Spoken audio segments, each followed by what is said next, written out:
এখন আমরা যদি বিশ্বাস করি যে আল্লাহর পক্ষ থেকে কোরআন নাজিল হয়েছে, তাহলে এটা তো মেনে নিতেই হবে যে কোরআনে যা আছে সব সত্য, তাই তো?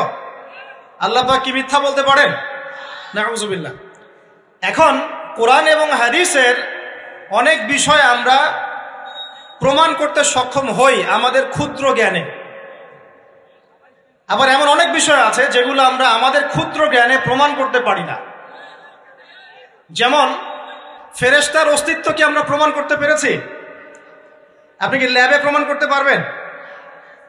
জিন জাতির অস্তিত্ব আমরা কি চোখে দেখে প্রমাণ করতে পারবো? কবরে আযাব দেওয়া হয়, আপনি কি এটা দেখে প্রমাণ করতে পারবেন? রূহ বা আত্মা বলে কিছু আছে আমাদের দেহের মধ্যে, এটা কি আপনি প্রমাণ করতে পেরেছেন? অনেক সময় মুমিন ব্যক্তি স্বপ্ন দেখে এবং স্বপ্নগুলো সত্য হয়, হয় কি না? এবং হাদিসে এসেছে শেষ জামানায় মুমিন ব্যক্তির স্বপ্ন কিন্তু সত্য হবে বেশি বেশি। তো এখন এই যে এমন কিছু বিষয় যেগুলো আমরা বাহ্যিক জ্ঞান দিয়ে প্রমাণ করতে পারছি না, কিন্তু আল্লাহ রাব্বুল আলামিন বলেছেন এগুলো সত্য, আমরা চোখ বন্ধ করে বিশ্বাস করি কিনা? বিশ্বাস করেন কিনা? জান্নাত দেখেছেন? জাহান্নাম দেখেছেন? না দেখে বিশ্বাস করি কিনা? ইমানের কয়টা পিলার বলেন তো দেখে ভাই? কয়টা? ছয়টা। কয়টা? আল্লাহ বিশ্বাস, ফেরেশতাগণে বিশ্বাস, নবী রাসূলগণে বিশ্বাস, আসমানি কিতাব সমূহে বিশ্বাস, পরকালের জীবনে বিশ্বাস, তাকদীর বা ভাগ্যের ভালো মন্দে বিশ্বাস। এই ছয়টার মধ্যে শুধু কোরআন এবং মুহাম্মদ সাল্লাল্লাহু আলাইহি ওয়াসাল্লামকে বাদ দিয়ে আপনি কোনোটাই দেখেন না। দেখেছেন? আল্লাহকে দেখেছেন? ফেরেশতা মণ্ডলী, আগের আসমানি কিতাবগুলো, মুহাম্মদ সাল্লাল্লাহু আলাইহি ওয়াসাল্লামকে সাহাবীরা দেখেছেন, আপনি কি দেখেছেন? আগের নবী রাসূলদেরকে দেখেছেন? পরকালের জীবন দেখেছেন? তাকদীর বা ভাগ্যের ভালো মন্দ দেখেছেন? এই যে না দেখে যে আমরা বিশ্বাস করছি, এটার নাম হচ্ছে গায়েবে বিশ্বাস। কিসে বিশ্বাস? এটাই আল্লাহ পাক বলছেন আলিফ লাম মিম যালিকাল কিতাব লা রাইবা ফিহ। আলিফ লাম মিম এটা এমন একটা কিতাব যেই কিতাব নিয়ে কোনো সন্দেহ সংশয় নাই। হুদাল লিল মুত্তাকিন, এই কিতাব মুত্তাকিদেরকে পথ দেখাবে। কারা মুত্তাকি? আল্লাযীনা ইউমিনুনা বিল গায়বি, যারা এই অদৃশ্যে বিশ্বাস করে। বলেন সুবহান।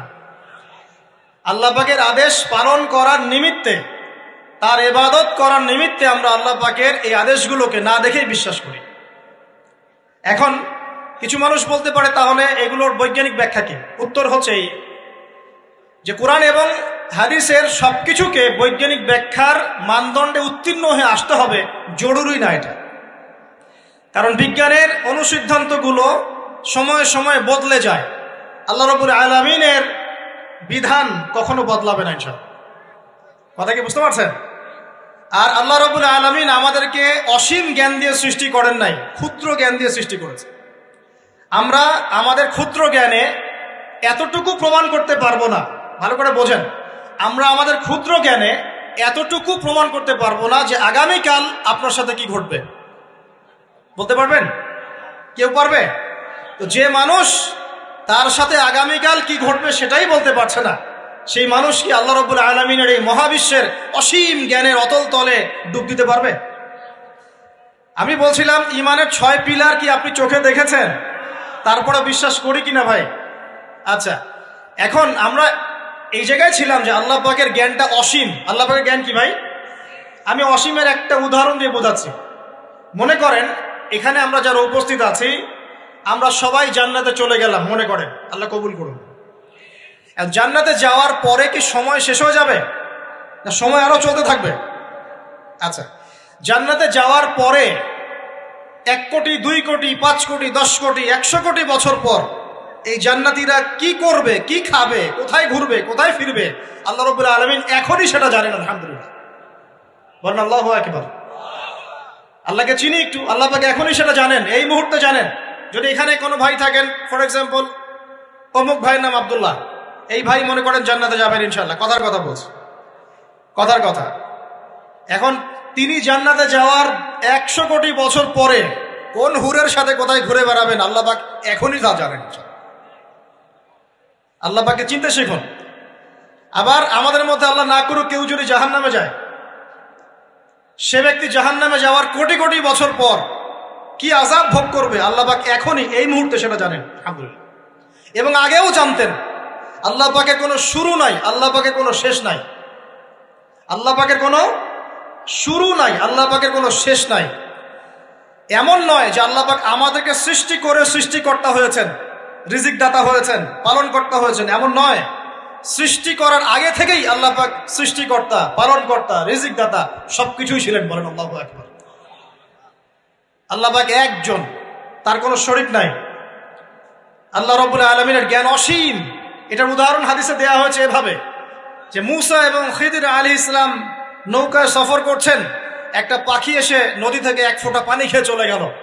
তখন খিদির আলাইহিস সালাম বলছেন, হে মূসা, এই পাখিটা নদী থেকে যতটুকু পানি পান করতে পেরেছে, এই পানিটুকু হচ্ছে পুরো পৃথিবীর সমস্ত মাখলুকের জ্ঞান।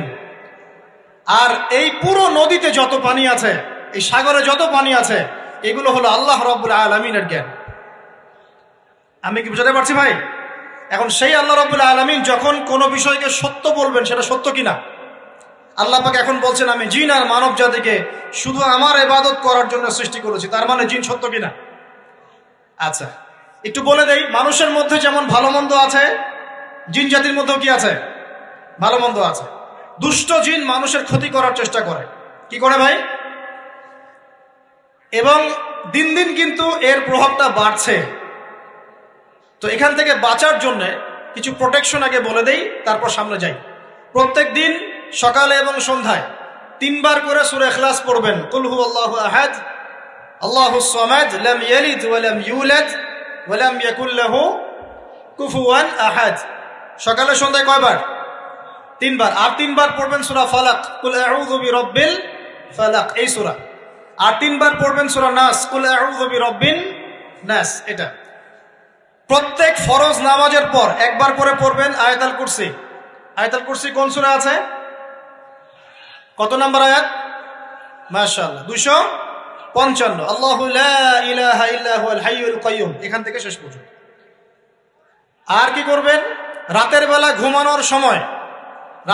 ঘুমানোর সময় পড়বেন সূরাতুল বাকারা, এর শেষের 2টা বা 3টা আয়াত। লিল্লাহি মা ফিস সামাওয়াতি ওয়া মা ফিল আরদ, এখান থেকে ফানসুরনা আলাল কওমিল কাফিরিন পর্যন্ত। নবী সাল্লাল্লাহু আলাইহি ওয়াসাল্লাম বলেছেন, রাতের বেলা কেউ যদি সূরা বাকারার শেষের এই 2টা 3টা আয়াত পড়ে ঘুমায়, সারা রাত আপনি যদি ইবাদতে থাকতেন যে নেকি পেতেন, এটা পড়ে ঘুমানোর ফলে সেই নেকি পাবেন ইনশাআল্লাহ। এখন বলেন দেখি, কতজনের সূরা বাকারার শেষের 3টা আয়াত মুখস্থ আছে? মাশাআল্লাহ। এখন বলেন আমাকে, আল কোরআনের আলো ঘরে ঘরে কি জ্বলবে? বলেন। শোনেন, আমার কথা রাগ করেন না। আমরা তো সবাই চাই যে আল্লাহর কোরআন আল্লাহর জমিনে প্রতিষ্ঠা লাভ করুক, চাই কি না?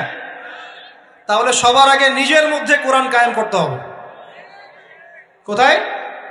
আগে নিজের উপর কোরআন কায়েম করুন, নিজের উপর সুন্নাহ কায়েম করুন, নিজের উপর দিন কায়েম করুন। ইনশাআল্লাহ দিন ঘরে ঘরে পৌঁছে যাবে।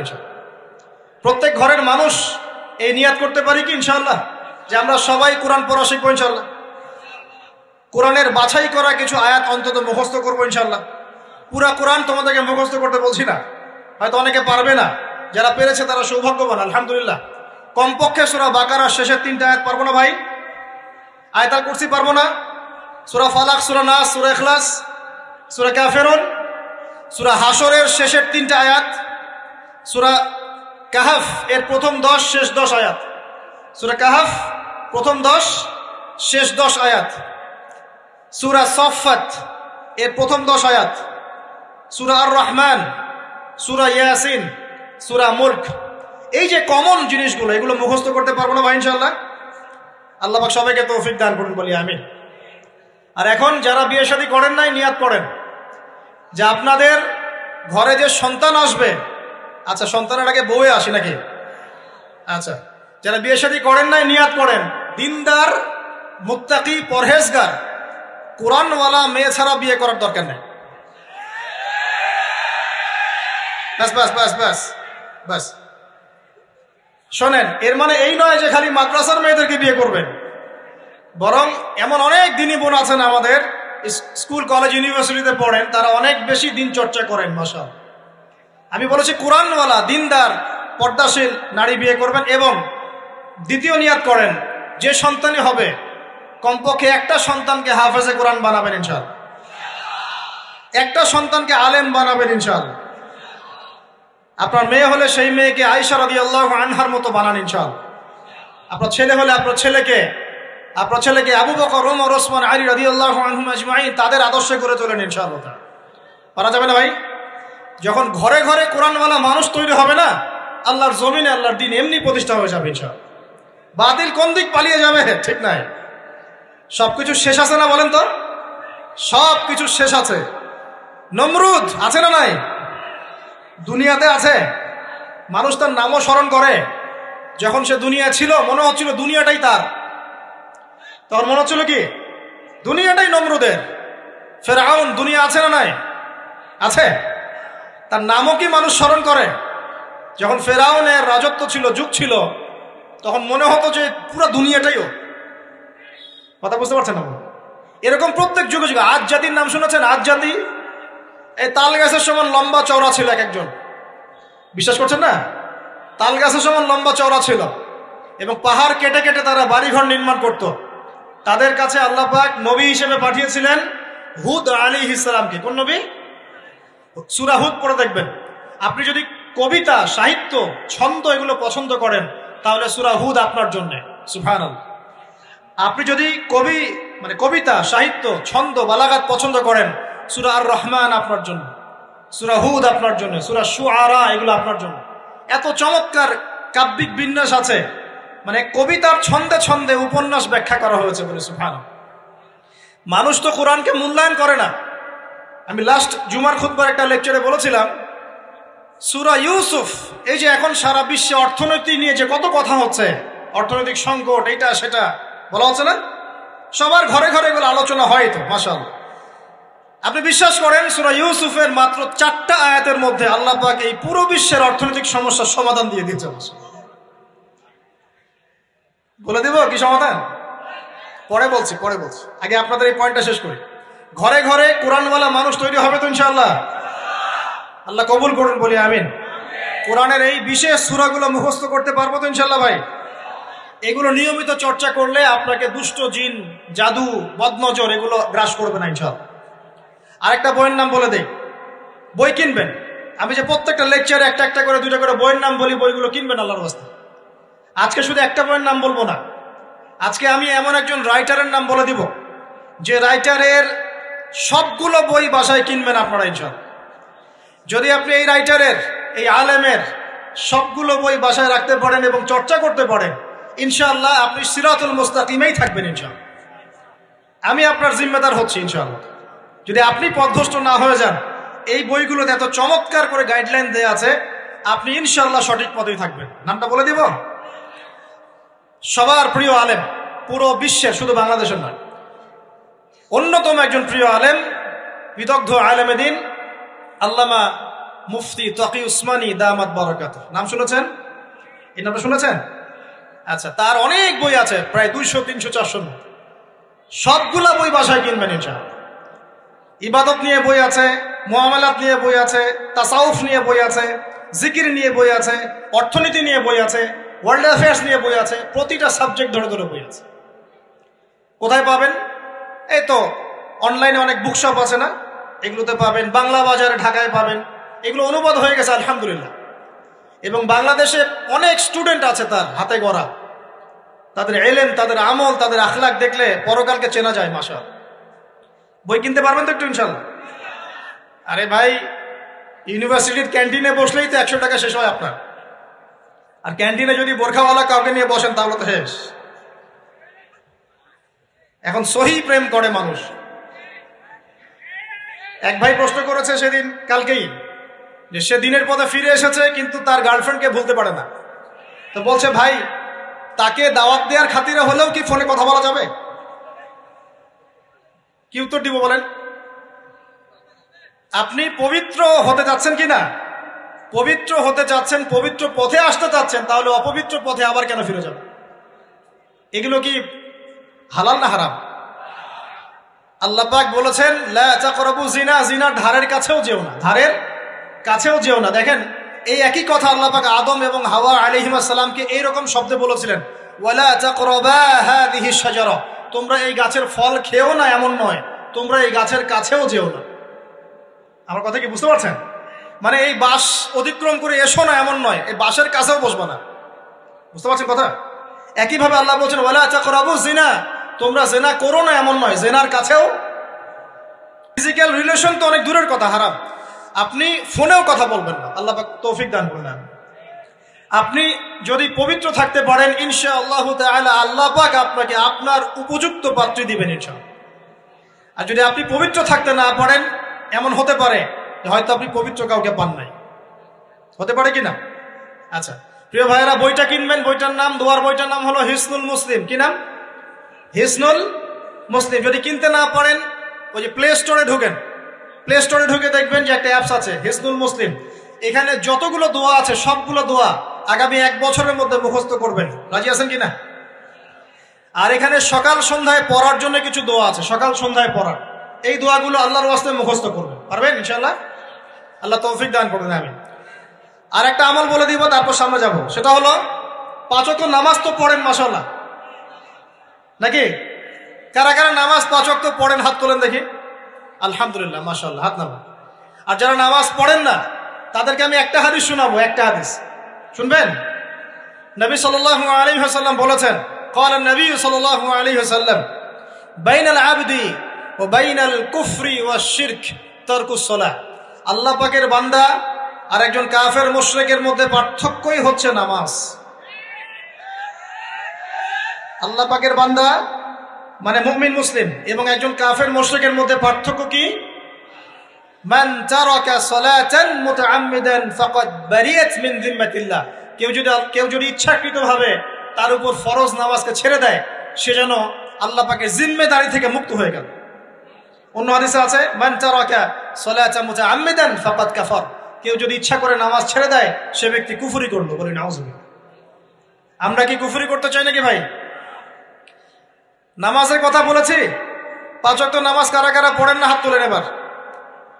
আচ্ছা লজ্জার কিছু নাই, এখন আমার সাথে তওবা করেন, আমার সাথে তওবা করেন, বলেন আস্তাগফিরুল্লাহ আল্লাযী লা ইলাহা ইল্লা হুয়াল হাইয়ুল কাইয়্যুম ওয়া আতুবু ইলাইহি। আল্লাহর কাছে সাক্ষী রেখে বলেন, আল্লাহ আমি জীবনে যত রাকাত নামাজ ছেড়ে দিয়েছি এর জন্য আমাকে মাফ করে দাও। ইনশাআল্লাহ আগামী জীবনে আমি বিনা ওজরে 1 ওয়াক্ত নামাজও বাদ দিব না ইনশাআল্লাহ। রাজি আছেন ইনশাআল্লাহ? বাস এই একটা নসিহত যদি আজকে আপনারা আমল করতে পারেন ইনশাআল্লাহ আজকের মাহফিল সফল। পারা যাবে? আর বই কিনতে বললাম 1 নাম্বার কোন বই বলেন? হিসনুল। আর কোন আলেমের নাম বলেছি? আল্লামা, জোরে বলেন। তার অনেকগুলো বই আছে, কেনার চেষ্টা করবেন তো ইনশাআল্লাহ। আল্লাহ পাক তৌফিক এনায়েত করুন, বলি আমিন। তাহলে আমরা সূরা যারিয়াতের 56 নম্বর আয়াতে কি শিখেছি ভাই? আল্লাহ রাব্বুল আলামিন আমাদেরকে সৃষ্টি করেছেন কেন? তার ইবাদত করার জন্য আছে। এখন আমাকে বলেন যে আল্লাহ পাকের ইবাদত করার জন্য আল্লাহ পাক এই দুনিয়াতে আমাদেরকে কত বছর সময় দিয়েছেন বলেন দেখি। সর্বোচ্চ কত হবে? সর্বোচ্চ 60, 70, 100 হতে পারে। এই তো। আমরা কি চিরস্থায়ী থাকবো এখানে না চলে যাব? আচ্ছা দুনিয়ার জীবনটা তাহলে কি? আল্লাহ পাক বলছেন আল্লাযী খালাকাল মাউতা ওয়াল হায়াতা লিয়াবলুয়াকুম আইয়ুকুম আহসানু আমালা। আল্লাহ পাক জীবন মৃত্যু সৃষ্টি করেছেন কেন?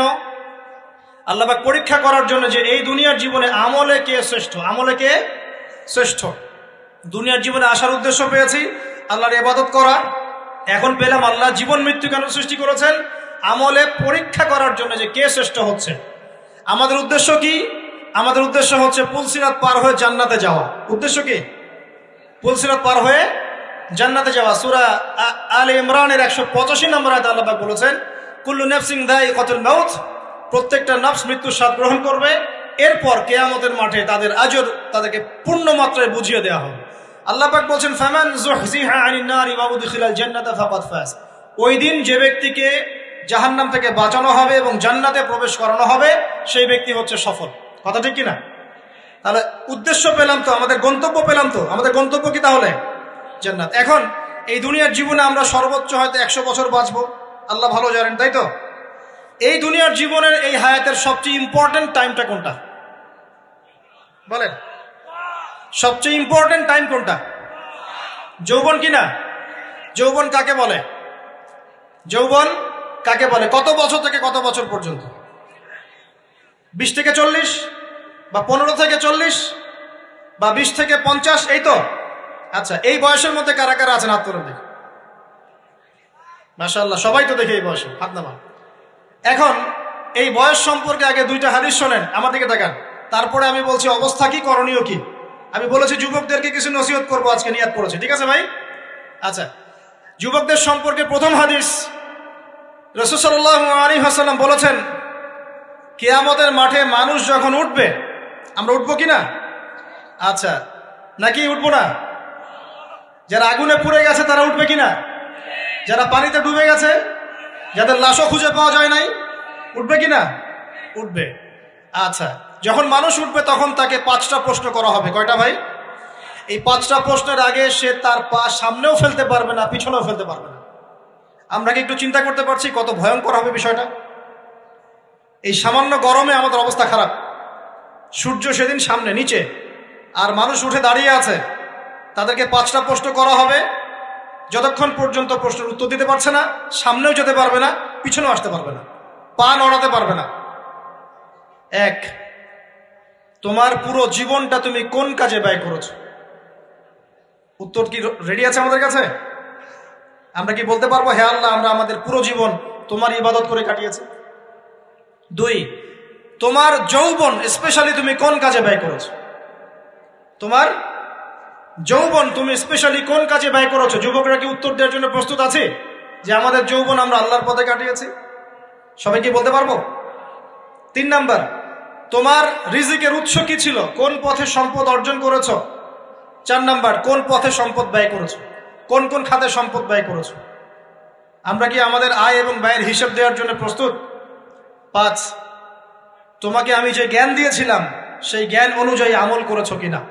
আল্লাহ পাক আমাকে আপনাদের সবাইকে তৌফিক দান করুন, জানা অনুযায়ী আমল করার তৌফিক দান করুন। এই 5টা প্রশ্নের মধ্যে যৌবনকাল ইম্পর্টেন্ট কিনা ভাই? গুরুত্বপূর্ণ কিনা? মাথায় রাখি। সামনে একটা হাদিস শুনুন, রাসূল সাল্লাল্লাহু আলাইহি ওয়াসাল্লাম বলছেন, কে এই কিয়ামতের মাঠেই 7 শ্রেণীর মানুষকে আল্লাহ পাক বিশেষ মেহমানদারির ব্যবস্থা করবেন, আরশের ছায়ায় ছায়া দিবেন ইনশাআল্লাহ। কোথায় ছায়া দিবেন? ওই দিন এই ছায়া ছাড়া অন্য কোনো ছায়া থাকবে না।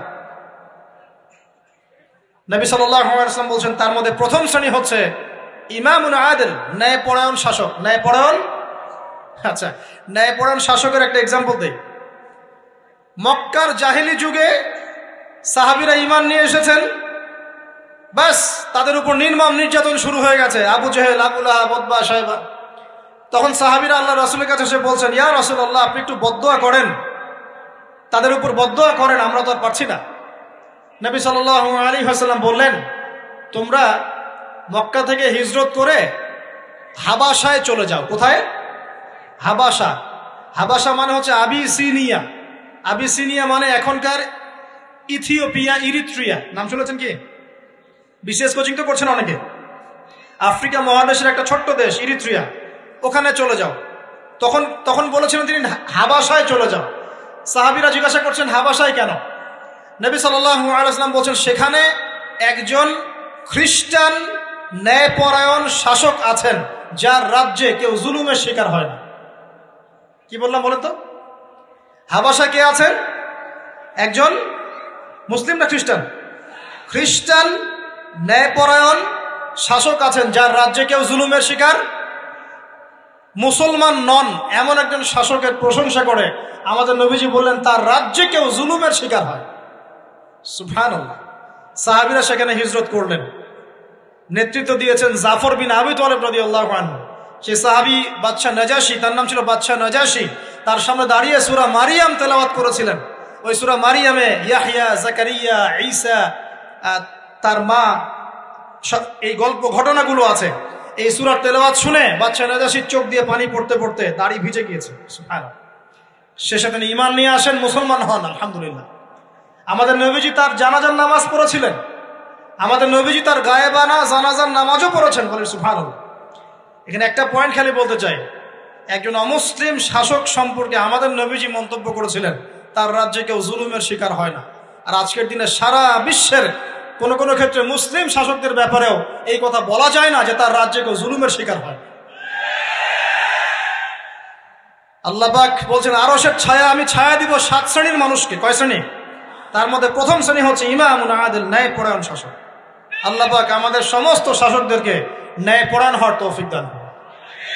2 নাম্বার, সেই যুবককে আমি সেখানে আশ্রয় দিব যেই যুবক তার যৌবনকালটা আল্লাহর পথে কাটিয়ে দিয়েছে। এবার কি হাদিসটা আপনি পেয়েছেন? এর আগের হাদিস কি শুনলেন? পা নড়াতে পারবেন না যতক্ষণ পর্যন্ত এই প্রশ্নের উত্তর না দিচ্ছেন যৌবনকাল কোন পথে ব্যয় করেছেন। এখন যদি আল্লাহর পথে ব্যয় করেন তাহলে আরশের ছায়া ছায়া পাচ্ছেন আলহামদুলিল্লাহ। বাকিগুলো কারা কারা একটু বলে দেই। 3 নাম্বার হচ্ছে সেই ব্যক্তি যে একজন আরেকজনকে মহব্বত করে, এক ব্যক্তি আরেক ব্যক্তিকে মহব্বত করে শুধুমাত্র আল্লাহর সন্তুষ্টির জন্য। কথা কি বুঝতে পারছেন? এই মহব্বত আবার এই ছেলে মেয়ের ফ্রি মিক্সিং না। কথা বুঝতে পারেনি? দিনের খাতিরে মহব্বত, আল্লাহর জন্য মহব্বত, আল্লাহর জন্য।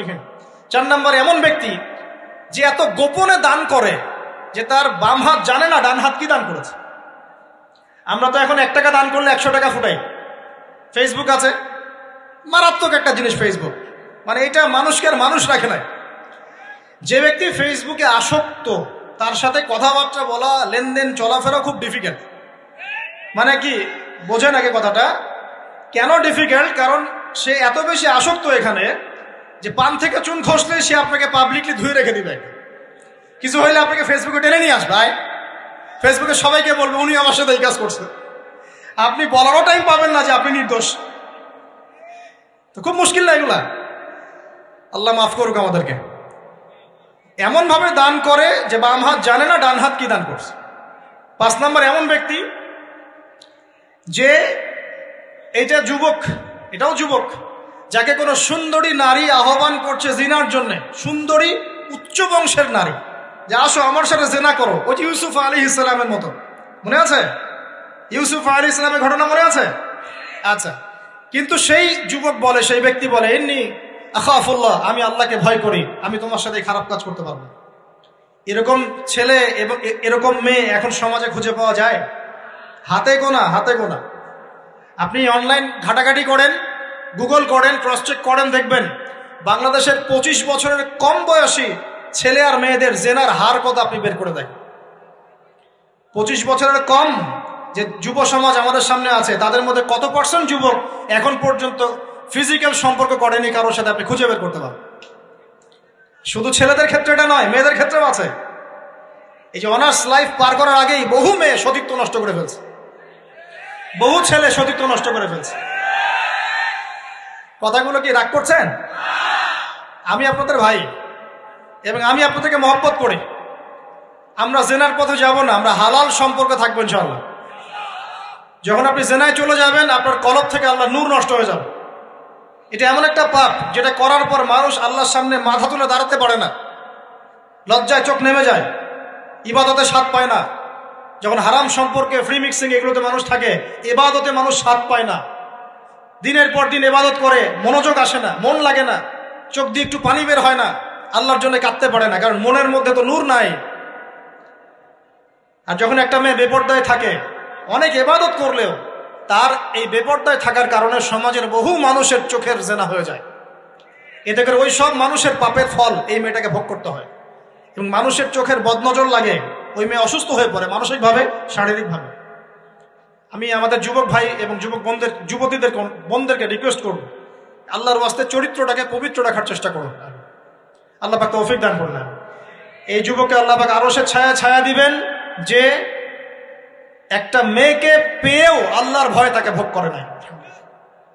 আল্লাহ পাক এরকম যুবক ঘরে ঘরে তৈরি করুন। তাহলে কি করবেন ভাই? হালাল উপার্জনের ব্যবস্থা করবেন, ব্যাস সরাসরি বিয়ে করে ফেলবেন। পরিবারকে বোঝানোর চেষ্টা করবেন, না বুঝলে আন্দোলন শুরু করবেন যে আমি জেনা করতে চাই না, আমি বিয়ে করতে চাই, বিয়ে আমার দেওয়ানি লাগবো, এরকম। ব্যাস তারপর দেখবেন বাপ মা কেমন করে বিয়ে না দেয়। আল্লাহ সাহায্য করবে ইনশাআল্লাহ। আল্লাহ আমাদের যুবক ভাইদেরকে চরিত্র হেফাজত করার স্বার্থে বিয়েকে সহজ করে দিন। আমি আবার কাউরে নিয়ে পালায় যায় না, ওই কাজ করতে যায় না কিন্তু আবার, ঠিক আছে? কারণ এভাবে কোর্টে গিয়েও যদি একটা মেয়ে বিয়ে করে, এই বিয়ের জায়েজ না জায়েজ নিয়ে অনেক কথা আছে। অতএব এইসব ঝুঁকির মধ্যে যাবেন না, বাসায় বোঝানোর চেষ্টা করবেন। আর এক শ্রেণীর ব্যক্তি আছে যাদেরকে আল্লাহ পাক আরশের ছায়া ছায়া দিবেন। তারা কারা? যারা গোপনে আল্লাহকে স্মরণ করে কাঁদতে পারে। বলি সুবহানাল্লাহ। এখন এই দুটো হাদিসের মধ্যে যুবকদের অবস্থান কি পেয়েছেন? আচ্ছা, আরেকটা শোনাই এবার। নবী সাল্লাল্লাহু আলাইহি ওয়াসাল্লাম বলেছেন, 5টা জিনিস আসার আগেই 5টা বিষয়কে মূল্যায়ন করো। 1, তোমার বার্ধক্য আসার আগেই তোমার যৌবনকে মূল্যায়ন করো। যৌবনের গুরুত্ব পেলেন তো এবার? তোমার মৌত আসার আগেই তোমার জীবনকে মূল্যায়ন করো। অসচ্ছলতা আসার আগেই সচ্ছলতাকে মূল্যায়ন করো। অসুস্থতা আসার আগেই সুস্থতাকে মূল্যায়ন করো। এবং এই যে কথাটা বললাম যে তোমার বার্ধক্য আসার আগেই যৌবনকালটাকে মূল্যায়ন করো। এই হাদিসগুলোর মধ্যে আমরা সংক্ষিপ্ত পরিসরে যৌবনকালের গুরুত্ব পাচ্ছি কিনা ভাই? এখন এই যৌবনকালটা আমাদের কাটানো উচিত আল্লাহ পাকের ইবাদতের মধ্য দিয়ে। এই যৌবনকালটা আমাদের কাটানো উচিত কয়েকটা বিষয়ের মধ্য দিয়ে। তার মধ্যে আমি 10টা পয়েন্ট আপনাকে বলবো। কয়টা ভাই? 10টা। 1, এই যৌবনকালে সবার আগে আমাদের কর্তব্য হচ্ছে দ্বীনের ইলম অর্জন করা। কি করা ভাই? দ্বীনের ইলম অর্জন বলতে আমি কি বোঝাচ্ছি? দ্বীনি ইলম অর্জন বলতে আপনাকে আমি বোঝাচ্ছি যে কমপক্ষে কোরআনটুকু তেলাওয়াত করতে শিখুন, হাদিসগুলো পড়তে শিখুন, ইসলামী বইপত্র পড়াশোনা করুন, পাশাপাশি জেনারেল সাবজেক্টগুলো পড়াশোনা করুন। এদিকে আপনি এগিয়ে যান, এদিকেও এগিয়ে যান, দুই দিকে আগাতে থাকেন। এর পাশাপাশি বরেণ্য ওলামায়ে কেরামদের সোহবতে থাকার চেষ্টা করেন। যারা রিনাউন্ড এবং বরেণ্য ওলামায়ে কেরাম, তাদের সোহবতে থাকার চেষ্টা করেন। ইলম অর্জনের অনেক ধাপ আছে। শুরু করেন কোরআন তেলাওয়াত দিয়ে, তারপরে আস্তে আস্তে হাদিসে যান, কোরআনের তাফসিরে যান, ইতিহাস পড়েন, ইসলামের ইতিহাস পড়েন, ইসলামিক অর্থনীতি পড়েন, রাসূলের জীবনী সিরাত পড়ে দেখেন, ইসলামিক ফিখের বইগুলো পড়ে দেখেন। আস্তে আস্তে গ্র্যাজুয়ালি আপনি সামনে যান। এই সিলেবাসটা আপনি কোত্থেকে পাবেন? এই সিলেবাসটা দেখবেন প্রত্যেক জেলায় জেলায় বরেণ্য কওমি ওলামায়ে কেরাম আছেন না, তাদের সাথে পরামর্শ করবেন, আপনাকে সুন্দর সিলেবাস করে দিবে ইনশাআল্লাহ। এইভাবে আপনি পড়াশোনা করবেন এবং ওস্তাদের সাথে থেকে পড়াশোনা করবেন। একা একা সবকিছু করা যায়? একা একা সবকিছু করা যায় না। একটা সিলসিলা লাগে, একটা ওস্তাদের সোহবত লাগে নাকি? একা একা কি কোরআন সুন্নাহ সব বুঝে ফেলতে পারবেন আপনি? তাই মনে হয়? কখনোই না। অতএব বরেণ্য আলেমদের সোহবতও লাগবে, আবার আপনার চেষ্টাও লাগবে। আল্লাহ পাক তৌফিক দান করুন। এই যৌবনকালের প্রথম কাজ কি ভাই? ইলম অর্জন করা। 2 নম্বর, এই যৌবনকালে আমরা যে পরিমাণ ফিজিক্যালি ফিট থাকি, শরীরে শক্তি থাকে, উদ্যম থাকে, আমাদের বয়সটা 40-50 হয়ে গেলে সেটা থাকবে না। থাকবে? অতএব এই যৌবনকালে বেশি বেশি ইবাদত করতে থাকেন। আল্লাহ পাক তৌফিক দান করুন। এই যৌবনকালে 5 ওয়াক্ত নামাজ তো পড়বেনই, এর পাশাপাশি নফল নামাজগুলো পড়ার চেষ্টা করবেন। এর পাশাপাশি আপনি চেষ্টা করবেন তাহাজ্জুদের ওয়াক্তে একটু নামাজ পড়ার জন্য, কমপক্ষে 2 রাকাত, কমপক্ষে 2 রাকাত, অ্যাটলিস্ট 2 রাকাত নামাজ তাহাজ্জুদের সময় পড়ার চেষ্টা করি। আল্লাহ আমাকে তৌফিক দেখ, আপনাদের সবাইকে তৌফিক দান করুন। ওই সময় আপনি যে দোয়াই করবেন আল্লাহর কাছে কবুল হবে ইনশাআল্লাহ। যে দোয়াই করবেন আল্লাহ কবুল করবেন ইনশাআল্লাহ। যদি আপনার রিজিকটা কি হয়? হালাল হয়। হারাম রিজিক দিয়ে ইবাদত কবুল হয়? হারাম রিজিকের দোয়া কবুল হয়? কবুল হয় না। 3 নাম্বার, এই যৌবনকালে আমরা রাসূলের সুন্নতের উপর বেশি আমল করবো ইনশাআল্লাহ। করা যাবে ইনশাআল্লাহ? তাহলে নিয়াত করতে পারি যে ইনশাআল্লাহ চেহারাগুলো পরিবর্তন হবে। চেহারা পরিবর্তন মানে কি? হ্যাঁ, রাখা যাবে না? এখনো গজায় নাই। প্রত্যেক সপ্তাহে আপনাকে নবীর সুন্নতের উপর এরকম করে কুরবানি এবং জবাই করতে কে বলেছে? নবী সাল্লাল্লাহু আলাইহি ওয়াসাল্লামের সুন্নতকে জবাই করাটা কি ভালো কাজ? হ্যাঁ বলেন তো। আমরা তো এমন অনেক নাপিত ভাইদেরকে চিনি যারা এই ধরনের বক্তব্যগুলো শুনে আলহামদুলিল্লাহ জীবন পরিবর্তন করেছেন। তার দোকানে লিখে দিয়েছেন এখানে চুল কাটা হয়, দাড়ি শেভ করা হয় না। খুশি হন নাই? মুসলিমদের কথা বলছি, অমুসলিমদেরকে নিয়ে আমাদের চিন্তা নাই তো? চিন্তা আছে। একটা কথা মনে রাখবেন, একটু কথাটা মনের কান দিয়ে শোনেন। দাড়ি হচ্ছে একমাত্র ভিজিবল সুন্নত। দাড়ি হচ্ছে একমাত্র ভিজিবল সুন্নত। ভিজিবল মানে কি? যা দেখা যায়। দাড়ি একমাত্র ভিজিবল সুন্নত, দৃশ্যমান সুন্নত, যেটা নিয়ে আপনি আমি কবরে যাবো ইনশাআল্লাহ। আর কোন সাইন দেখে বোঝার বুদ্ধি নাই এই ব্যক্তি কত বড় মুসলিম, কত বড় সুন্নতের পাবন ছিল। খালি কপালের সেজদার দাগ আর চেহারার দাড়ি বাকি থাকবে। কথা বুঝতে পারছেন ভাই? নিয়াত করা যায় একটু দাড়ি ছেড়ে দিব, নাকি দাড়ি রাখলে চাকরি পাবেন না? দাড়ি রাখলে মেয়ে দিবে না নাকি? তো যে মেয়ে দাড়ি রাখলে বিয়ে করতে চায় না তাকে বিয়ে করারও দরকার নাই। আর দাড়ি রাখলে যে চাকরি আপনাকে ছাড়তে হয় ওই চাকরিও করার দরকার নেই। চাকরির মধ্যে সব রিজিক আপনার মনে হয়? রিজিকের সবচেয়ে বড় অংশ আছে কিসের মধ্যে? বিজনেসের মধ্যে। যারা বিজনেস করে তাদের আন্ডারেই লক্ষ লক্ষ মানুষ চাকরি করে। বাংলাদেশে যে ইকোনমিক সিস্টেম, এই ইকোনমিক সিস্টেমের মূলে কারা জানেন? ব্যবসায়ীরা। কারা? বড় বড় ব্যবসায়ীরা। এমন অনেক ব্যবসায়ী আছেন যাদের একজনের জাকাতের টাকা দিয়ে একটা গ্রামের মানুষকে খাওয়ানো যায়। বিশ্বাস করছেন না? ইকোনমিক তো আমার সাবজেক্ট, আমরা পড়েছি এগুলো, পড়াশোনা করেন দেখেন। বিজনেস, এরপরে আছে ক্রিয়েটিভ কোনো প্রজেক্ট, এমন কোনো প্রজেক্ট যেটা এখন পর্যন্ত কেউ লঞ্চ করে নাই। এখন অনলাইনে অনেকে আয় করেন না, আজকে থেকে 20 বছর আগে মানুষ এটা করেছিল। এখন অনেক মানুষ বাহির থেকে পড়াশোনা করে দেশে এসে এই যে ডেইরি প্রজেক্ট করছে, পোলট্রি করছে, নতুন নতুন অনেক প্রজেক্ট করছে না? কৃষিভিত্তিক অনেক কাজ করছে। তারা কি সচ্ছল না? আমি একজন ভাইয়ের কথা জানি, যিনি আলহামদুলিল্লাহ আল্লাহর এই অধম বান্দার ওয়াজ শুনে সুদের চাকরি ছেড়ে দিয়েছিলেন। চাকরি ছেড়ে দিয়ে তিনি চায়ের বিজনেস শুরু করে, চায়ের বিজনেস। তো ইদানিং জানলাম তিনি এখন মানুষকে টাকা ধার দেন। মাশাআল্লাহ, তিনি এখন মানুষকে টাকা ধার দেন চায়ের ব্যবসা করেই। আর আমাকে তো এখনো মানুষের কাছে হাত পাততে হচ্ছে। কথা বুঝতে পারেন নাই? আল্লাহ পাক তাকে সুদ ছেড়ে দেওয়ার জন্য সচ্ছল করে দিয়েছেন। এই ওসিলা দিয়েই তিনি সচ্ছল হয়েছেন আলহামদুলিল্লাহ। রিজিক কার হাতে? এটা বিশ্বাস করেন, রিজিক আল্লাহর হাতেই। আল্লাহ পাক চাইলে আপনাকে বেহিসাব রিজিক দিবেন ইনশাআল্লাহ। অতএব সুন্নতকে বিসর্জন দিয়ে নয়, সুন্নতে থাকেন, আল্লাহ পথ খুলে দিবেন ইনশাআল্লাহ। আল্লাহ পাক তৌফিক দান করুন। যুবক ভাইদেরকে বলছিলাম, তাহলে প্রথম কাজ আমাদের ইলম অর্জন করা, তারপরে কি ভাই? নামাজের পাবন্দ হওয়া, আর নামাজ ফরজের পাশাপাশি নফলগুলোও চর্চা করা। 3 নম্বর বলেছি রাসূলের সুন্নতের উপর একদম ইস্তেকামা, দৃঢ়ভাবে আমল করা। আর সুন্নত শিখতে হলেই তো 3 দিনের জন্য বেরিয়ে যান, 7 দিনের জন্য, 40 দিনের জন্য বেরিয়ে যান। সুন্নত শিখিয়ে আপনাকে বাসায় পাঠাই দেবে ইনশাআল্লাহ। পড়াবে না? অনেক মানুষ মনে করে যে তাদের ওখানে গেলে আমার আকীদা নষ্ট হয়ে যাবে। হ্যাঁ, তাই না? তারা বিভ্রান্ত। হ্যাঁ, নাউজুবিল্লাহ। স্বপ্নে পাওয়া ধর্ম, অনেকে টিটকারি মারে, স্বপ্নে পাওয়া ধর্ম। এইসব ব্যঙ্গের ছাতার মতো আদর্শের দিকে মুখ ফিরাবেন না। মাকবুল জামা, যেগুলো মাকবুল জামা, ক্লাসিক্যাল ইসলামের মধ্যে থাকেন, আপনি বিভ্রান্ত হবেন না। তারা আপনাকে কখনো খারাপ কাজে আদেশ করেছে? কত চোর ডাকাত মদখোর মানুষ সেখানে গিয়ে 5 ওয়াক্ত নামাজি হয়ে গেছে, সুদের ব্যবসা ছেড়ে দিয়েছে, মাদক ছেড়ে দিয়েছে, আল্লাহর ওলি হয়ে গেছে আলহামদুলিল্লাহ। তো আপনাকে তারা সুন্নত শিখিয়ে বাসায় পাঠিয়ে দিবে। এছাড়া আপনি অন্যভাবে শিখতে চলে শিখবেন, সমস্যা কি? যদি মাদ্রাসায় পড়ার তৌফিক থাকে তাহলে পড়বেন। সবাই কি মাদ্রাসায় পড়ার তৌফিক পাবে? পাবে না। নিঃসন্দেহে কিছু মানুষ তৌফিক পাবে, কিছু মানুষ হয়তো পাবে না। যারা পাবে না তারা দিন শিখবে কিভাবে? এভাবেই তো শিখবে। সুন্নতের উপর আমল করতে হবে, এটা সবচেয়ে বড় কথা। আল্লাহ পাক আমাদের সবাইকে সুন্নাহর উপর আমল করার তৌফিক দান করুন।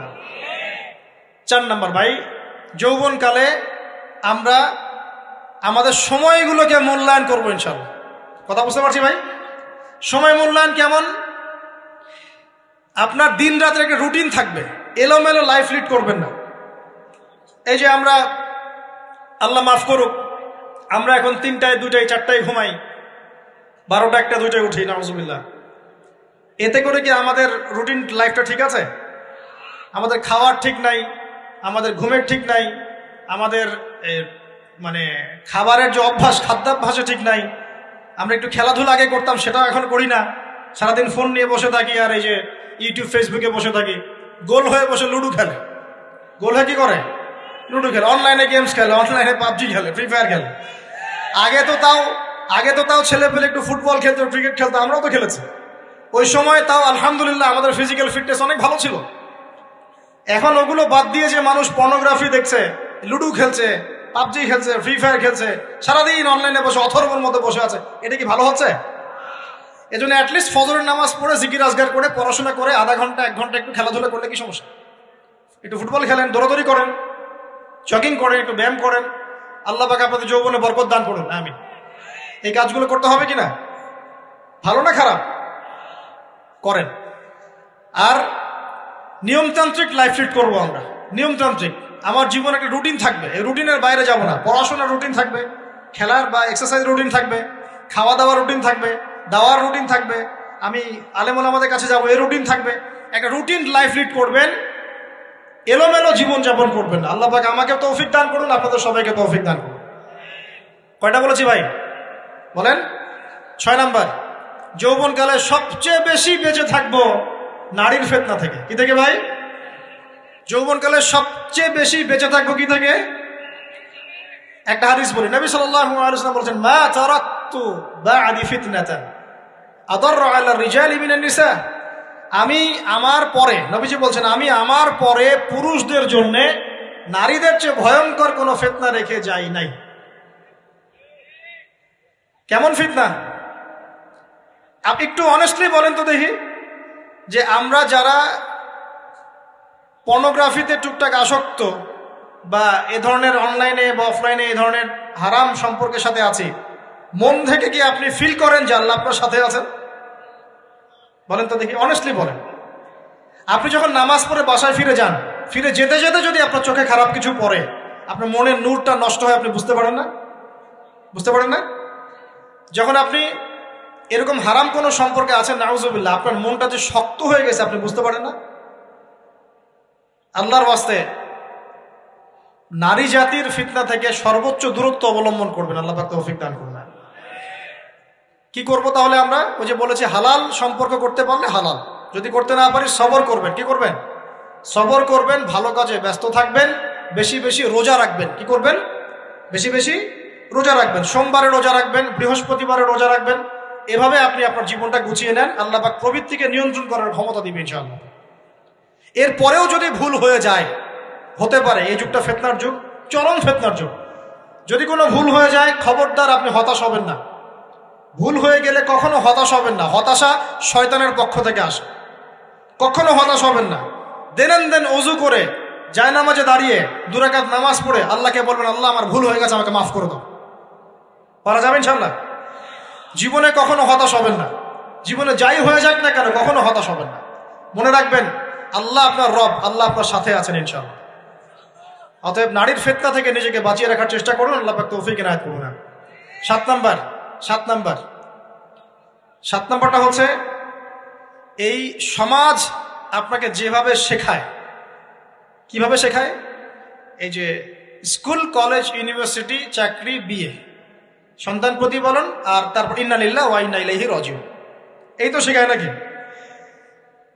সবসময় মনে রাখবেন যে আল্লাহ রাব্বুল আলামিনের পরিকল্পনাই আপনার উপরে সবচেয়ে বেশি অগ্রাধিকার যোগ্য, সমাজের পরিকল্পনা নয়।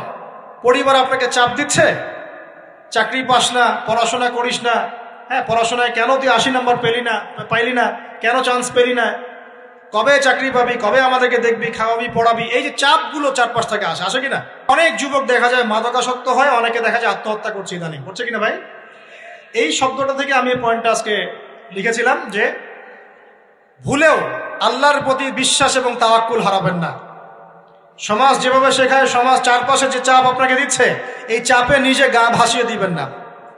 আপনি আল্লাহর কাছে দোয়া করবেন, আল্লাহর কাছে পথ চেয়ে নিবেন এবং আল্লাহর প্রতি তাওয়াক্কুল ভরসা করবেন। কখনো আত্মহত্যার পথ বেছে নিবেন।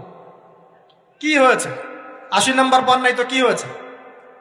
আপনি চেষ্টা করেছেন কিন্তু চান্স পান নাই তো কি হয়েছে? চেষ্টা তো করেছেন আপনি চেষ্টা করেছেন ইউনিভার্সিটিতে চান্সের জন্য, আপনি চান্স পাই নাই, চেষ্টা করেছেন না আপনি? বাস, চেষ্টা করেছেন, পাই নাই, তাকদিরে ছিল পাই নাই, বাস। আমি আমার চেষ্টা করেছি। কখনোই আত্মহত্যার পথ বেছে নেবেন না। আর আমরা পিতা মাতাদেরকে রিকোয়েস্ট করব, কোনো অবস্থাতেই সন্তানকে এত বেশি চাপ দিবেন না যে সন্তানটার এই কোমরটাই ভেঙে চলবে। এই সমস্যাগুলো দিন দিন বাড়ছে সমাজের মধ্যে। কেন এত চাপ দিচ্ছেন? তার প্রতিভা কোথায় খুঁজে বের করুন। তাকে জোর করে কেন টেনে লম্বা করার চেষ্টা করছেন? আমাদের সমাজে বাচ্চা হয়ে গেলেই তার পিঠে একটা সিল মেরে দেয়, হয় ডাক্তার না হলে ইঞ্জিনিয়ার। কেন? এর বাইরে কোনো প্রফেশন নাই? আমার সন্তানকে হয় ঢাকা বিশ্ববিদ্যালয়ে চান্স পেতে হবে, না হলে বুয়েটে, না হলে এখানে। এর বাইরে আর কোথাও পড়ারই জায়গা নাই। আর এখানে পড়লেই আমার সে ছেলে বা আমার মেয়ে একদম সবচেয়ে বড় জ্ঞানী হবে, অন্য কোনোভাবে হবে না, এটা গ্যারান্টি দেওয়া আছে? যারা সভ্যতা বিনির্মাণ করেছেন তারা কয়জন বড় বড় ডিগ্রি সার্টিফিকেট পেয়েছেন খুঁজে বের করে দেখেন, দেখেন খুঁজে বের করে। আমরা ফিলোসফির মধ্যে যে ফিলোসফারদের হিস্ট্রি পড়েছিলাম তাদের মধ্যে বেশিরভাগই দেখা যায় স্কুলেও যায় নাই, কলেজেও যায়। আছে না এমন? আছে। আমি বলছি না আপনারা যাবেন না, আমি বলছি জ্ঞানের মানদণ্ড এটাই নয় যে আমার সার্টিফিকেট অর্জিত হয়েছে, সার্টিফিকেটটাই জ্ঞানের মানদণ্ড নয় তো। হ্যাঁ, প্রতিযোগিতার একটা জগৎ আছে, আমাকে সে জগৎ উতরাতে হবে। আপনি চেষ্টা করবেন, যদি না হয় তাকদীরে ছিল, হয় নাই, বাস হয় না। আমাকে আল্লাহ পাঠিয়েছেন তার ইবাদত করার জন্য, এখানে আত্মহত্যা করার জন্য আল্লাহ আমাকে পাঠান নাই। আমার জীবন যদি দিতেই হয় তাহলে আল্লাহর জন্য দিব ইনশাআল্লাহ। ঠিক আছে কথা? ব্যাস, দুনিয়ার জন্য নয়। আল্লাহ পাক বোঝার তৌফিক দান করুন। কটা বললাম? 7টা না 8টা? 7টা। 8 নাম্বার, 8 নাম্বারটা ইম্পর্টেন্ট এবং এটা আপনাদের জন্য মজাদার। সেটা হলো 8 নাম্বারটা বেশি ইম্পর্টেন্ট। এটা হচ্ছে দিনের পথে চলার ক্ষেত্রে আপনি অনেক রকম মতবাদ পাবেন সামনে। কেউ বলবে আমারটা সঠিক, কেউ বলবে না ওরটা নয়, আমারটা সঠিক, কেউ বলবে না আমার দলটা সঠিক, কেউ বলবে না ওর সংগঠন সঠিক। এগুলো আপনার কান ভারী করে ফেলবে একদম। তখন মনে হবে যে আগেই ভালো ছিলাম রে ভাই, নামাজ পড়তাম না, এখন নামাজ পড়া শুরু করে দেখলাম যে আরে হাতটা বাঁধবো কোথায় এটাই তো ফিক্স করতে পারতেছি না। এখন আমার কিছু তো অভিজ্ঞতা আছে ভাই, নাকি ভাই? ওর আলোকে একটা কথা বল, সেটা হলো সমাজে কিছু ইখতিলাফি মাসআলা আছে, এই মাসআলাগুলো কানেও ঢুকাবেন না। আপনি ইবাদতের মধ্য দিয়ে আল্লাহকে পাওয়ার চেষ্টা করুন। এবং চিরায়ত একটা ইসলাম আমরা ফলো করছি না, এই ইসলামের মধ্যে এমন কিছু নাই যেটা আপনাকে জাহান্নামে নিয়ে যাবে, এমন কিছু নাই। হ্যাঁ, প্রত্যেকটা ঘরানার মধ্যে কিছু বিভ্রান্ত মানুষ থাকতে পারে, এমন কিছু মানুষ এমন আমল করছে যে আমলটা হয়তো কোরআন এবং হাদিসে নাই। এটা তার সমস্যা, কোরআন সুন্নাহর সমস্যা নয়। কথা বুঝতে পারছেন? এটা তার সমস্যা, সে এটাকে সেই বেদাতটা করছে, সেই শিরকটা করছে। তার মানে এই নয় যে কোরআন হাদিস আমাকে শিরক শিখিয়েছে, বেদাত শিখিয়েছে।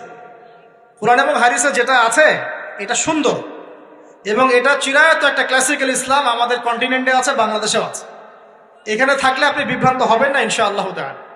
বরেণ্য ওলামায়ে কেরামদের কাছে গিয়ে অন্তত একজন হকপন্থী আলেমের সাথে পরামর্শ করে আপনি আমল করার চেষ্টা করুন। আর যে বিষয়গুলো নিয়ে ইখতিলাফ আছে এগুলো নিয়ে সমাজে মত পার্থক্য সৃষ্টি করে সমাজটাকে বিভক্ত করতে যায় না। আল্লাহর ওয়াস্তে মসজিদ ভাগ করতে যায় না, সমাজকে ভাগ করতে যায় না। জাতিগত ঐক্যটা রক্ষা করেন, আল্লাহ পাক বোঝার তৌফিক দান। আর যদি মানুষের মধ্যে খারাপ কিছু দেখি, ওই খারাপ কিছু বিষয়টা আমি এড়িয়ে যাবো ইনশাআল্লাহ। আর কোনটা ভালো কোনটা খারাপ আমি বুঝবো কিভাবে? আমি 10 জন আলেমের সাথে পরামর্শ করবো, বাস। আমি এত বড় আলেম নই, তাহলে আমি 10 জন আলেমের সাথে পরামর্শ করব যে হুজুর এই বিষয়টা চলছে, এটা সম্পর্কে আসলে বিষয়টা কি। একটা ঘরানার দিকে কখনো আপনি সাম্প্রদায়িকভাবে বায়াস্ট হয়ে যাবেন না। আপনি আপনার চিন্তাটাকে লিবারেল রাখবেন, হকটা যেখানে পাবো সেটা নিব ইনশাআল্লাহ। এমন নয় যে উনি বলেছেন বলেই হক আর কারোটা নিব না, ওনারটাই নিব, এভাবে চিন্তা করবেন না। হক যেখানে আছে সেখানে যাবেন আপনি ইনশাআল্লাহ। আল্লাহ পাক আমাদেরকে বোঝার তৌফিক দান করুন। আর যে ইখতিলাফগুলো আছে এগুলো নিয়ে সমাজকে বিভক্ত করতে যায় না, মতানৈক্য নিয়েই ঐক্য হবে ইনশাআল্লাহ তাআলা। আল্লাহ পাক আমাদেরকে কথাটা বোঝার তৌফিক দান।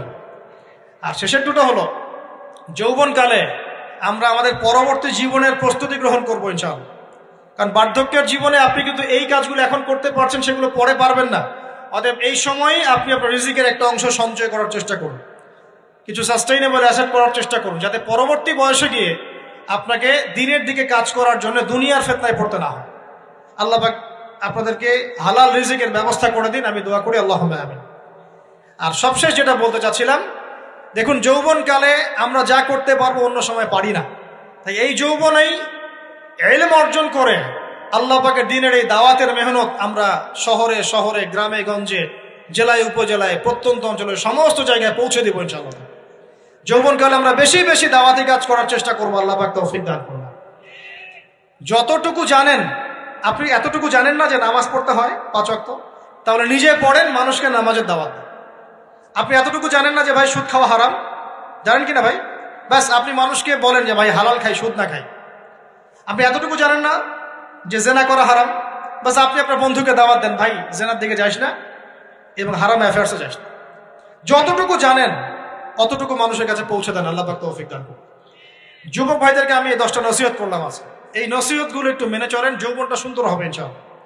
এছাড়া আর অনেক নসিহত আছে, এগুলো ওই যে বইগুলোর নাম বলে দিয়েছি, আল্লামা তাকি উসমানী হুজুরের যে বইগুলো, এগুলো পড়েন, ইনশাআল্লাহ দেখবেন আরো অনেক হেদায়েত আপনি পাবেন।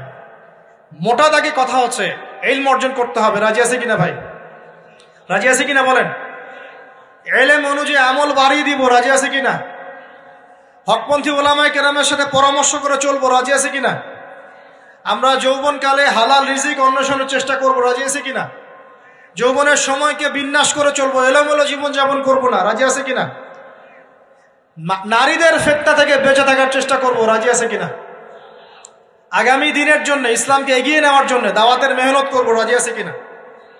আচ্ছা, এখন আসেন, এগুলো আমাদের করণীয় ছিল, আমাদের যুবকরা এখন করছে কি সেটা শুনে।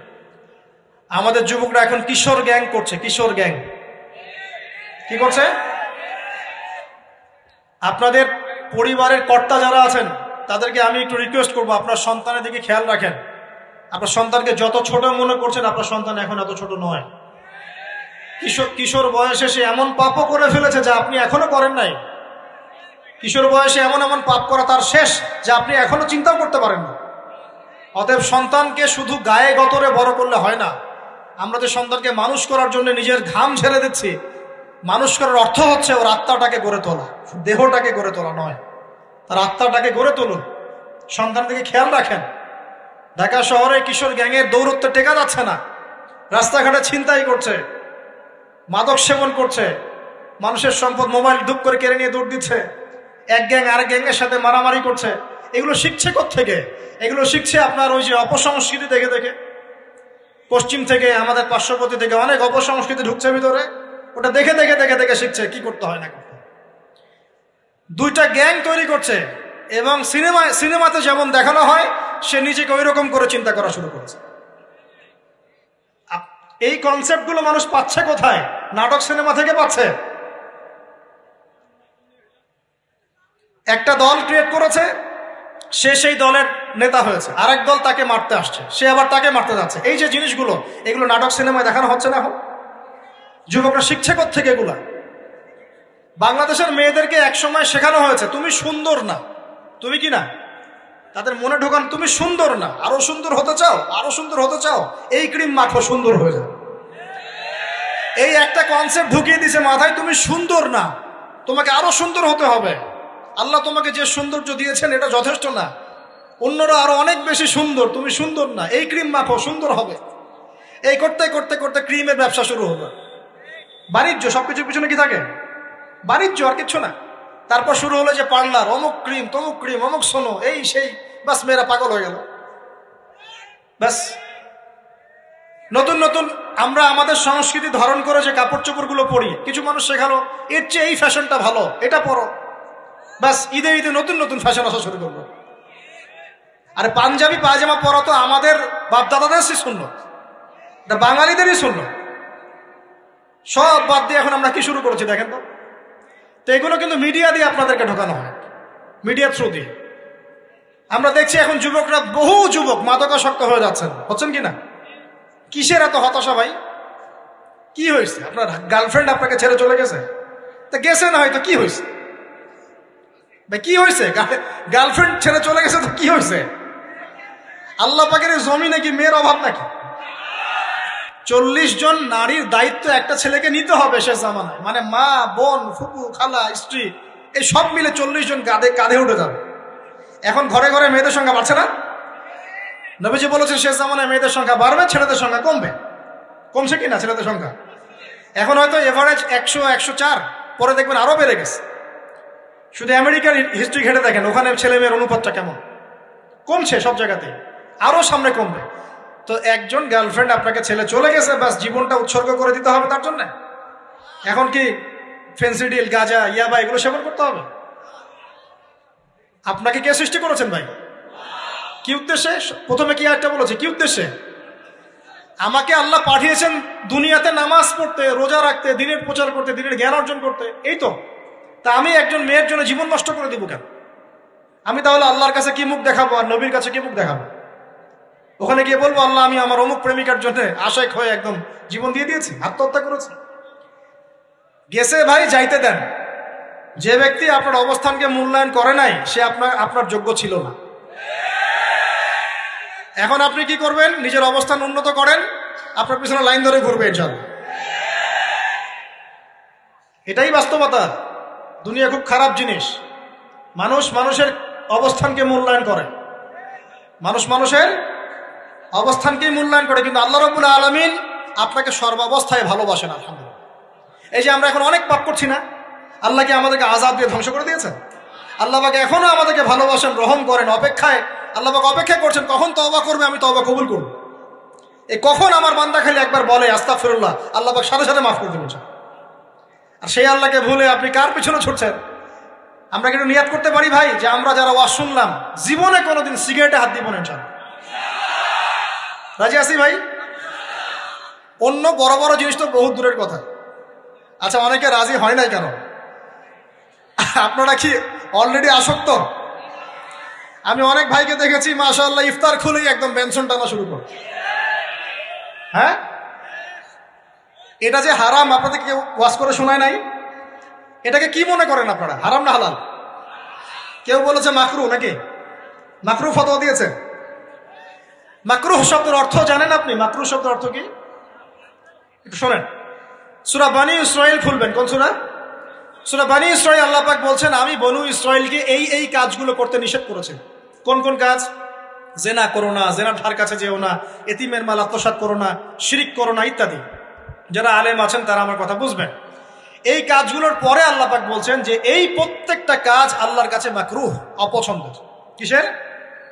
অপছন্দ। তাহলে এটাকে আপনি সহজ মনে করছেন? নিয়াত করি আল্লাহ পাকের সন্তুষ্টির জন্য আমরা কোনোদিনও মাদকের সাথে সম্পৃক্ত হব না ইনশাআল্লাহ। আর বিশ্বাস করেন, শুধুমাত্র মাদকদ্রব্য নিয়ন্ত্রণ অধিদপ্তর এই আইন কানুন এগুলো দিয়ে, জরিমানা দিয়ে মানুষকে মাদক ছাড়ানো যাচ্ছে না, যাবে না। কেন যাবে না এটা আপনারা খুব ভালো করেই জানেন, আমি বলতে চাচ্ছি না। অনেক সময় মাদক বিরোধী কনসার্ট করে মানুষ, মাদক বিরোধী কনসার্টে ওঠার আগে এক বোতল ডাইল খেয়ে আসে আগে। এগুলো কি বাস্তব কথা বলছি না অবাস্তব কথা বলছি? আমাদের যুবক ভাইরা কোশ্চিন কেন মাদকের ধার কাছে যাবেন না ইনশাআল্লাহ। একটা হাদিস খালি মনে রাখেন, একটা, এই হাদিসটা মনে রাখেন। নবী সাল্লাল্লাহু আলাইহি ওয়াসাল্লাম বলেছেন কেউ যদি মাদকদ্রব্য সেবন করে তার 40 দিনের নামাজ কবুল হবে না। সিগারেট একটা খেয়েছি, 40 দিন নামাজ নাই। এরপর যদি সে তওবা করে আল্লাহ মাফ করে দিবে। আবার যদি মাদক খায় আবার 40 দিন কবুল হবে না। যদি আবার তওবা করে আল্লাহ মাফ করে দিবে। আবারও যদি খায় আবারও 40 দিন কবুল হবে না। আবারও তওবা করলে আল্লাহ আবার মাফ করে দিবে। চতুর্থবার সে যদি মাদক খায়, আল্লাহ রসুল সাল্লাল্লাহু আলাইহি ওয়াসাল্লাম বলছেন আল্লাহ পাক কিয়ামতের মাঠে তাকে তিনাতুল খাবাল পান করাবেন। কি পান করাবেন? তিনাতুল খাবাল। সাহাবীরা বললেন ইয়া রাসূলুল্লাহ এটা কি? তিনাতুল খাবাল কি? নবী সাল্লাল্লাহু আলাইহি ওয়াসাল্লাম বলছেন এটা হচ্ছে জাহান্নামীদেরকে আযাব দেওয়ার পর তাদের রক্ত মাংসের যে পুঁজ বের হবে, এই যে ড্রিঙ্কস, জাহান্নামের হার্ড ড্রিঙ্কস, এই ড্রিঙ্কসের নাম হলো তিনাতুল খাবাল। আল্লাহ পাক আমাদের সবাইকে মাদক থেকে বাঁচিয়ে রাখুন। হতাশা মাদক দিয়ে দূর হয় না। হতাশা দূর হবে, বলে দিব, 3টা জিনিস, মাত্র 3টা। কয়টা ভাই? 1, 5 ওয়াক্ত নামাজ। এক কি? নামাজে আপনি ওযু করে সিজদা দেন, ইনশাআল্লাহ আপনার মনে প্রশান্তি না আসলে আমাকে এসে বলেন যে আসে না। চোখের পানি, মনের আবেগ যা আছে আপনার ভিতরে, কষ্ট, দুঃখ, যন্ত্রণা সব আল্লাহকে ঢেলে দিবেন ইনশাআল্লাহ। নিজের আবেগ ধরে রাখবেন এখানে, আপনি আল্লাহর জন্য ঢেলে দিবেন। মানুষকে আবেগ দেখায় কি লাভ? মানুষ আপনার চোখের পানির মর্ম বুঝবে? মানুষ কি মানুষের চোখের পানির মর্ম বুঝে? আপনার পিতা যদি মারা যায় আমার কাছে এসে দোয়া চান, কান্নাকাটি করে, আমি দোয়া করতে পারবো কিন্তু আমি কিন্তু আপনার ফিলিংসটা বুঝতে পারবো না। আপনার অনুভূতি কে বুঝতে পারবেন? আল্লাহ পাক আপনার ঘাড়ের রগের চেয়েও কাছে আছে। সুবহান সুবহান, আল্লাহ পাক ঘাড়ের রগের চেয়ে কাছে আছে। গতকালকে বাংলাদেশের একজন বরেণ্য আলেমের সাথে একটা কনফারেন্সে ছিলাম। উনি বলছিলেন যে এক ব্যক্তি, এটা শোনেন, এক ব্যক্তি খুব তার শখ যে তিনি সাহাবীদের মতো নামাজ পড়া শিখবেন। কথা বুঝতে পারছেন? সাহাবীদের মতো নামাজ শিখবেন।